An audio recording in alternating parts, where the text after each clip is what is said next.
Baiklah, bismillahirrahmanirrahim. Assalamualaikum warahmatullahi wabarakatuh. Waalaikumsalam warahmatullahi Waalaikumsalam warahmatullahi wabarakatuh. wabarakatuh. Selamat malam dan salam sejahtera untuk semuanya. Gimana kabarnya? Sehat? Alhamdulillah. Oke. Baiklah. Alhamdulillahirrahmanirrahim. Puji syukur kita hadirkan kehadiran Allah Subhanahu wa taala yang telah melimpahkan rahmat, nikmat serta hidayahnya kepada kita semua sehingga kita masih dapat melakukan Zoom pada malam hari ini. Selanjutnya, salawat dan salam marilah kita aturkan kepada junjungan kita Nabi besar Muhammad SAW, keluarga dan para sahabatnya. Semoga kita mendapatkan syafaat dari beliau di yaumul mahsyar nanti. Amin Allahumma amin.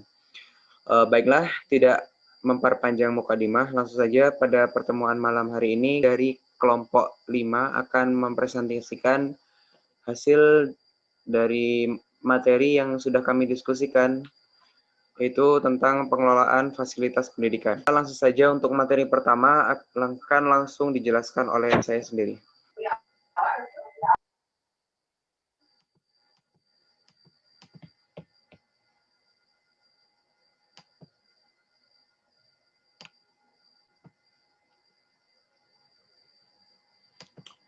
Baiklah, manajemen fasilitas pendidikan.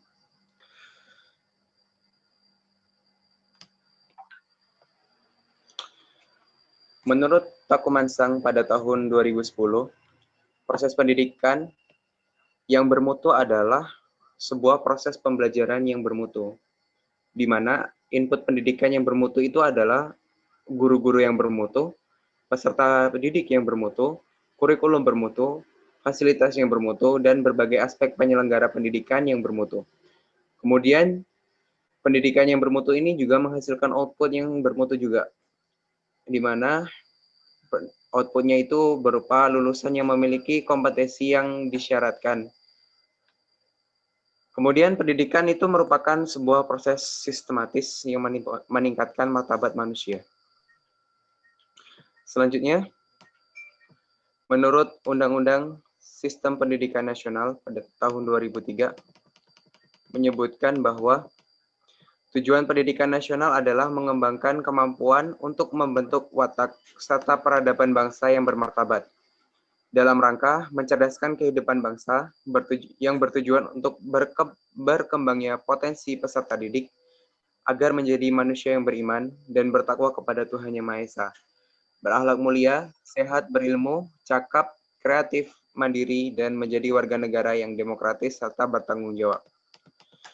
Nah, tujuan diadakannya manajemen pendidikan ini adalah untuk mencapai mutu sekolah yang sesuai dengan visi dan misinya, dan juga untuk tercapainya pendidikan nasional. Kemudian menurut Azhari pada tahun 2016, beliau menyebutkan bahwa fasilitas pembelajaran itu adalah salah satu faktor yang mempengaruhi mutu dari sekolah itu sendiri.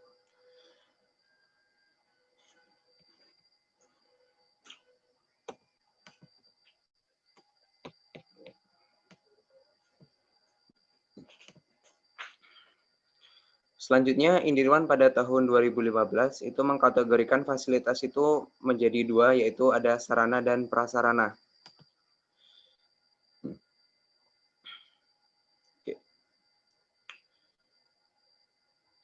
Menurut Indirwan, sarana pendidikan itu adalah semua fasilitas, baik itu berupa peralatan, perlengkapan, bahan, dan perabotan yang secara langsung digunakan dalam proses belajar mengajar, baik yang bergerak maupun tidak bergerak, agar mencapai tujuan pendidikan dan berjalan dengan lancar, teratur, efektif, dan efisien, seperti gedung, ruang kelas, dan lain-lainnya.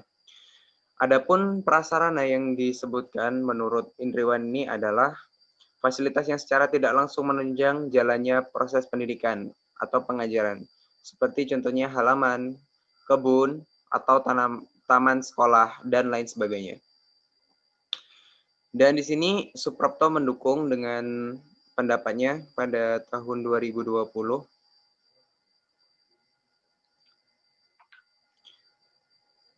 Beliau mengatakan bahwa dalam proses belajar dan mengajar, sarana dan prasarana yang digunakan itu sangatlah penting untuk tercapainya tujuan pendidikan. Setiap satuan pendidikan itu wajib memiliki sarana. Itu meliputi parabot, peralatan pendidikan, media pendidikan, buku, dan sumber belajar lainnya, serta perlengkapan lain yang menunjang proses pembelajaran yang berkelanjutan. Dan juga setiap satuan pendidikan wajib memiliki prasarana yang meliputi lahan, ruang kelas, ruang tata usaha, ruang perpustakaan, ruang laboratorium, ruang pimpinan suatu pendidikan, ruang pendidik, tempat berolahraga, dan tempat atau ruang lain yang diperlukan untuk menunjang proses pembelajaran yang berkelanjutan yang menopang suatu sekolah untuk mencapai tujuan pendidikannya itu tersendiri.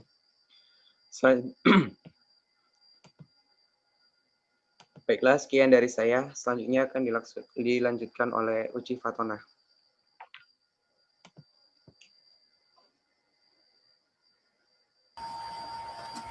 Baik, Assalamualaikum warahmatullahi wabarakatuh. Waalaikumsalam warahmatullahi wabarakatuh. Di sini saya akan melanjutkan penjelasan dari teman saya.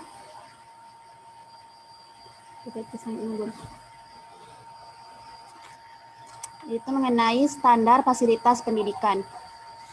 Di sini, menurut Departemen Pendidikan Nasional, standar fasilitas pendidikan itu adalah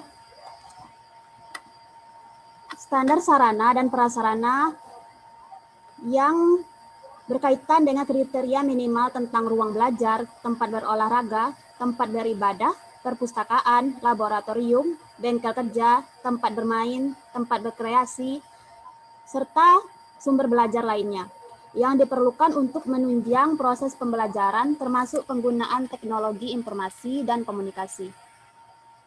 Lalu dijelaskan lagi standar sarana dan prasarana menurut Peraturan Pemerintah Republik Indonesia Nomor 19 Tahun 2005 pada bab 7.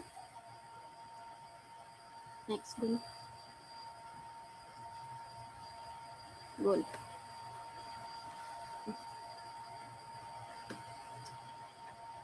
Dari pasal 42 ada 2 poin yang dijelaskan di sini, yaitu yang poin pertama menjelaskan bahwa satuan pendidikan wajib memiliki sarana yang memiliki perabot, peralatan pendidikan, media pendidikan, buku, dan sumber belajar lainnya, bahan habis pakai, serta perlengkapan lainnya yang diperlukan untuk menunjang proses pembelajaran yang teratur dan berkelanjutan. Kemudian poin kedua, setiap satuan pendidikan wajib memiliki prasarana yang meliputi lahan, ruang kelas, ruang pimpinan satuan pendidikan, ruang pendidik, ruang tata usaha, ruang perpustakaan, ruang laboratorium, ruang bengkel kerja, ruang unit produksi, ruang kantin, instalasi daya dan jasa, tempat berolahraga, tempat ibadah, tempat bermain, tempat berkreasi, dan ruang atau tempat lain yang diperlukan untuk menunjang proses pembelajaran yang teratur dan berkelanjutan. Kemudian pasal 43 menjelaskan, di sini ada 6 poin. Poin pertama yaitu standar keragaman jenis peralatan laboratorium ilmu pengetahuan alam, laboratorium bahasa, komputer, dan peralatan pembelajaran lain pada satuan pendidikan yang dinyatakan dalam daftar yang berisi jenis minimal peralatan yang harus tersedia. Poin kedua menjelaskan standar jumlah peralatan sebagaimana yang dimaksud pada ayat 1 dinyatakan dalam rasio minimal jumlah peralatan per peserta didik. Kemudian poin ketiga yaitu standar buku perpustakaan dinyatakan dalam jumlah judul dan jenis buku di perpustakaan satuan pendidikan. Kemudian poin keempat yaitu standar jumlah buku teks pelajaran di perpustakaan dinyatakan dalam rasio minimal jumlah buku teks pelajaran untuk masing-masing mata pelajaran di perpustakaan satuan pendidikan untuk setiap peserta didik. Kemudian pada poin kelima yaitu kelayakan isi, bahasa, penyajian, dan kegrafikan buku teks pelajaran dinilai oleh BSNP dan ditetapkan dengan peraturan menteri. Kemudian poin terakhir menjelaskan bahwa standar sumber belajar lainnya untuk setiap satuan pendidikan dinyatakan dalam rasio jumlah sumber belajar terhadap peserta didik sesuai dengan jenis sumber belajar dan karakteristik satuan pendidikan. Kemudian selanjutnya ada pasal 44 yang menjelaskan 5 poin. Pada poin pertama yaitu lahan sebagaimana dimaksud dalam pasal 42 Untuk bangunan satuan pendidikan, lahan praktek, lahan untuk prasarana penunjang, dan lahan pertamanan untuk menjadikan satuan pendidikan suatu lingkungan yang secara ekologis nyaman dan sehat.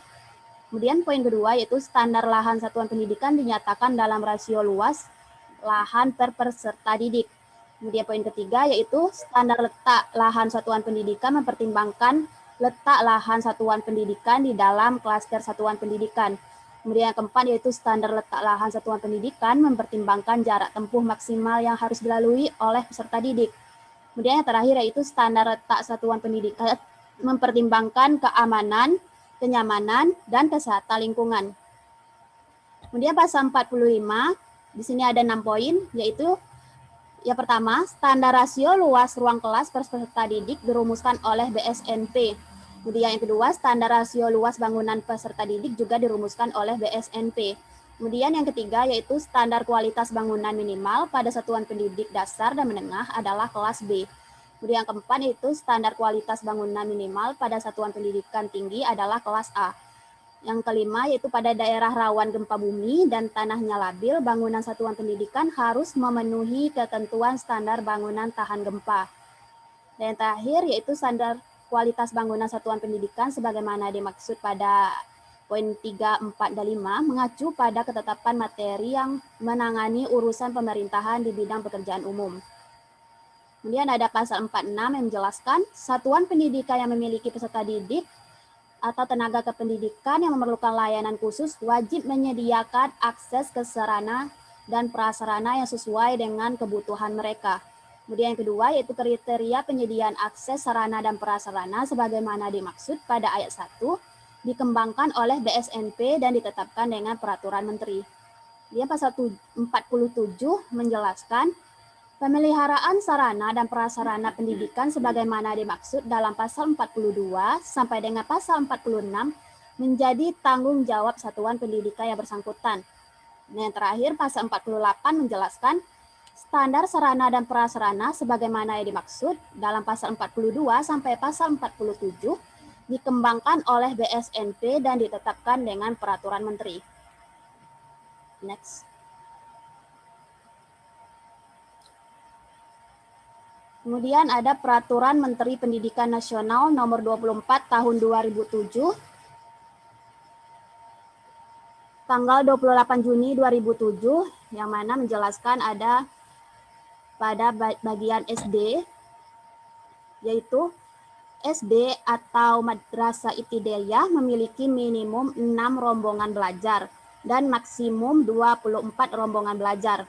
Kemudian poin kedua, SD atau MI dengan 6 rombongan belajar melayani maksimum 2.000 jiwa.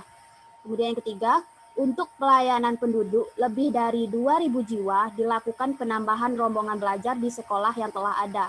Dan bila rombongan belajar lebih dari 24, dilakukan pembangunan SD atau MI baru. Kemudian yang keempat, satu desa atau kelurahan dilayani oleh minimum 1 SD. Kemudian satu kelompok pemukiman permanen dan terpencil dengan banyak penduduk lebih dari 1.000 jiwa dilayani oleh 1 SD dalam jarak tempuh bagi peserta didik maksimum 3 km melalui lintasan yang tidak membahayakan. Kemudian di jenjang SMP, 1 SMP memiliki minimum 3 rombongan belajar dan maksimum 24 rombongan belajar. 1 SMP dengan 3 rombongan belajar melayani maksimum 2.000 jiwa. Untuk pelayanan penduduk lebih dari 2.000 jiwa, dilakukan penambahan rombongan belajar di sekolah yang telah ada. Dan bila rombongan belajar lebih dari 24, dilakukan pembangunan SMP baru. Satu kecamatan dilayani oleh minimum 1 SMP yang dapat menampung semua lulusan SD di kecamatan tersebut. Satu kelompok permukiman permanen dan terkecil dengan banyak penduduk lebih dari 1.000 jiwa dilayani oleh 1 SMP dengan jarak tempuh maksimum 6 km. Kemudian pada jenjang SMA, 1 SMA memiliki minimum 3 rombongan belajar dan maksimum 27 rombongan belajar. 1 SMA dengan 3 rombongan belajar melayani maksimum 6.000 jiwa. Untuk pelayanan penduduk lebih dari 6.000 jiwa dapat dilakukan untuk penambahan rombongan belajar di sekolah yang telah ada atau pembangunan SMA baru. Baik, selanjutnya akan dilanjutkan oleh teman saya, Eva.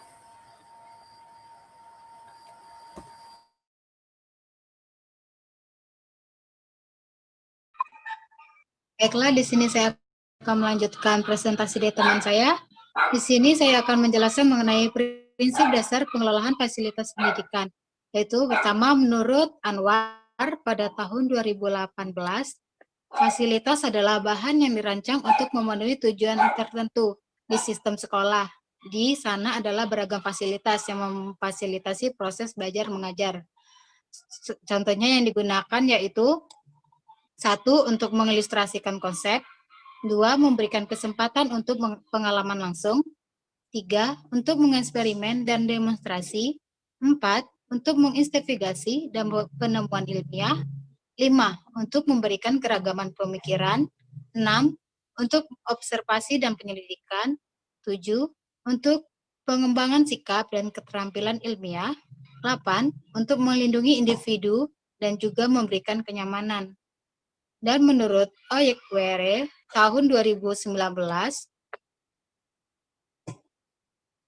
pengelolaan fasilitas sekolah merupakan bagian integral dari keseluruhan pengelolaan sekolah. Akulturasi maksud dan tujuan pendidikan membutuhkan bekal, pemanfaatan yang maksimal, dan pengelolaan fasilitas yang tepat. Manajemen fasilitas yaitu proses yang memastikan bangunan itu dan sistem teknis lainnya operasi organisasi dirawat dengan baik. Dan selanjutnya menurut Uko, pengolahan fasilitas sekolah yang efektif membutuhkan pengetahuan, keterampilan, dan keahlian dalam menangani berbagai aspek sistem sekolah. Untuk panggilannya pada kemampuan kepala sekolah untuk menetapkan tujuan yang diperlukan, mengawasi penggunaan fasilitas, merumuskan rencana pengadaan dan memastikan manajemen aktual dan pengawasan fasilitas yang tersedia untuk mencapai set tujuan dari sistem sekolah. Kepala sekolah sebagai pengelola organisasi sekolah karena memiliki tugas berat untuk memobilisasi sumber daya manusia yang tersedia untuk memastikan berjalannya proses sekolah. Dan menurut Herawati,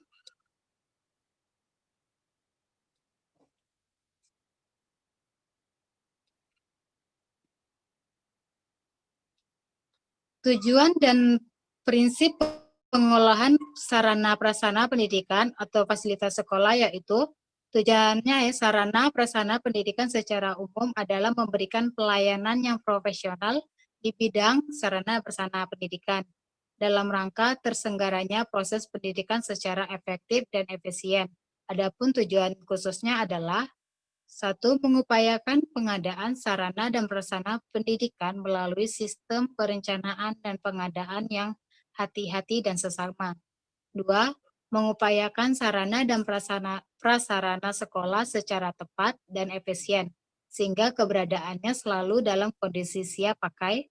Adapun prinsip dasar dalam melakukan tata kelola sarana prasarana pendidikan yang harus dipahami oleh kepala sekolah sebagaimana dikutip dari buku tim dosen Advent, diantaranya adalah lahan bangunan dan perlengkapan perabotan sekolah harus menggambarkan cita dan citra masyarakat seperti halnya dinyatakan dalam filsafat dan tujuan pendidikan.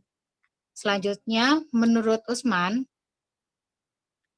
sarana prasarana pendidikan khususnya lahan, hanganan, dan perlengkapan sekolah mendeskripsikan program pendidikan atau kurikulum sekolah.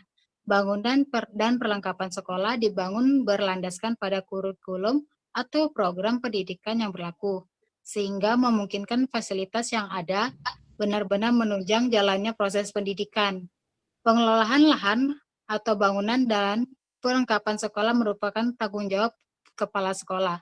Untuk kepentingan tersebut perlu dipahami beberapa prinsip dasar dalam melaksanakan pengelolaan fasilitas pendidikan, yaitu 1. Lahan bangunan dan perlengkapan perabot sekolah harus menggambarkan cita dan citra masyarakat seperti halnya yang dinyatakan dalam filsafat dan tujuan pendidikan.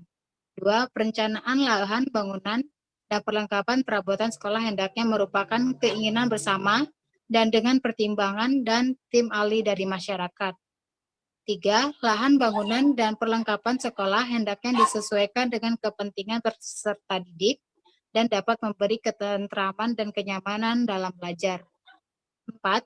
Lahan bangunan dan perlengkapan sekolah hendaknya disesuaikan dengan kepentingan pendidikan yang bersumber dari kepentingan peserta didik dan guru-guru. Demikian presentasi dari saya. Selanjutnya akan dilanjutkan oleh Kak Nelly. Baiklah teman-teman, mungkin kalau misalnya setelah ini terkeluar sendiri, silahkan join ke link yang sama.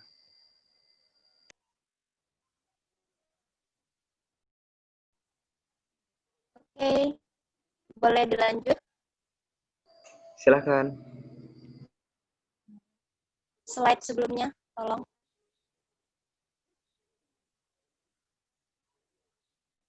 Yang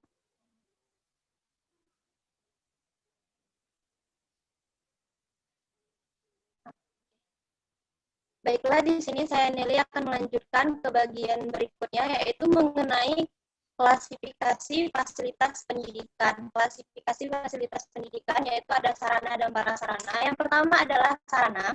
Menurut Tamaji tahun 2020 halaman 697, sarana ini terbagi menjadi 3. Yang pertama ada alat pelajaran, yang kedua alat peraga, dan yang ketiga ada media pembelajaran. Alat pelajaran adalah alat yang digunakan untuk merekam ataupun melaksanakan suatu pembelajaran. Sedangkan alat peraga adalah alat yang digunakan untuk memeragakan suatu objek atau suatu materi pelajaran. Dan yang ketiga adalah media pembelajaran. Nah, media pembelajaran ini fungsinya sama seperti media komunikasi. Slide berikutnya.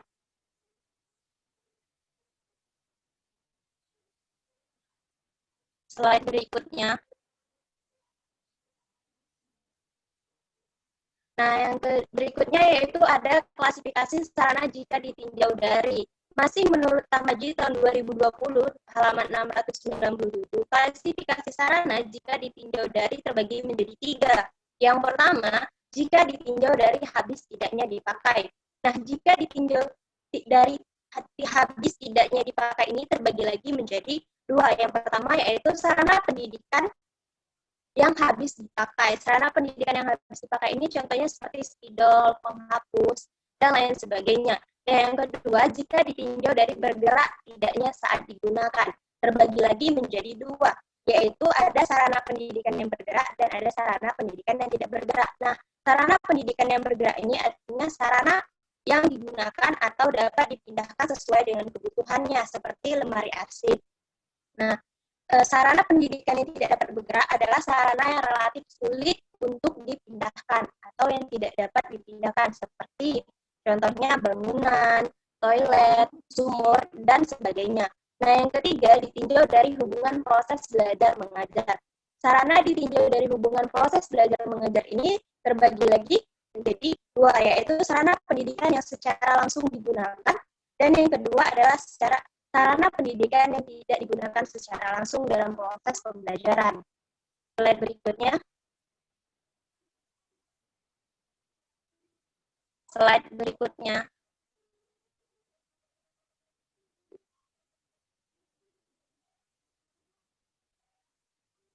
Selanjutnya adalah klasifikasi prasarana. Menurut Minarti tahun 2011 halaman 254 sampai 256. Prasarana itu terbagi menjadi 2, yaitu prasarana langsung dan prasarana tidak langsung. Prasarana langsung adalah prasarana yang digunakan sehari-harinya atau yang digunakan setiap harinya di pendidikan itu, seperti ruang guru, ruang kantor, tata usaha, dan sebagainya. Nah, yang kedua itu adalah prasarana pendidikan yang keberadaannya tidak digunakan tetap, tetapi menunjang untuk terjadinya proses pembelajaran tersebut, seperti kantin, musola, kamar UKS, dan lain sebagainya. Selanjutnya, menurut Ugwasi, prasarana menurut Ugwasi yaitu adalah fasilitas pendidikan dan infrastruktur dan fasilitas pembelajaran di suatu sekolah, yang mana fasilitas yang baik itu akan mampu menunjang proses pembelajaran yang baik juga. Tetapi fasilitas yang tidak baik tidak akan dapat membantu menunjang pembelajaran sebaik fasilitas yang baik. Nah, selanjutnya menurut Permendiknas nomor 24 tahun 2007, prasarana yang baik atau yang secara umum menurut Permen nomor 24 tahun 2007 ini yaitu tersedianya ruang kelas, tersedianya ruang perpus, tersedianya ruang lab. Nah, untuk pada tingkatan SMA, lab itu ada lab biologi, lab fisika, lab komputer, dan lab kimia. Serta ada juga ruang penyimpanan, ruang tata usaha, tempat ibadah, ruang BK, ruang UKS, kantor kepala sekolah, ruang guru, dan lainnya sebagainya. Nah, sekianlah yang dapat saya sampaikan untuk klasifikasi dari prasarana dan sarana. Mohon maaf apabila ada kekurangan, saya kembalikan kepada moderator. Baik, terima kasih banyak kepada teman-teman yang sudah menyampaikan materinya. Untuk selanjutnya kita akan lanjutkan ke sesi tanya jawab, tetapi sesi tanya jawab akan kita lakukan di lain waktu. Dan dari sini, dari kelompok 5, kami mengucapkan terima kasih banyak untuk teman-teman semua yang sudah join pada malam hari ini. Dan kami mohon maaf apabila terdapat kesalahan kata ataupun yang tidak berkenan di hati. Kami mohon maaf. Kami akhiri. Wabillahi taufiq wal hidayah. Assalamualaikum warahmatullahi wabarakatuh. Waalaikumsalam warahmatullahi wabarakatuh. Waalaikumsalam warahmatullahi wabarakatuh.